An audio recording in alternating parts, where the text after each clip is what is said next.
Electronic dance music is the sound of the world.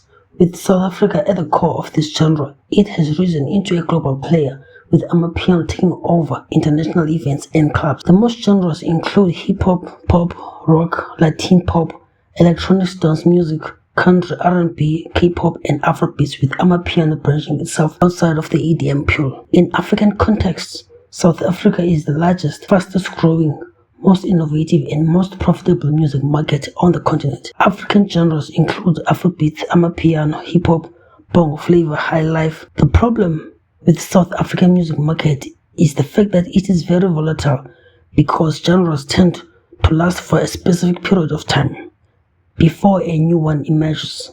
Now it gets harder to actually compete in terms of longevity and market capitalization against large genres like hip-hop, pop, K-pop, and Afrobeat.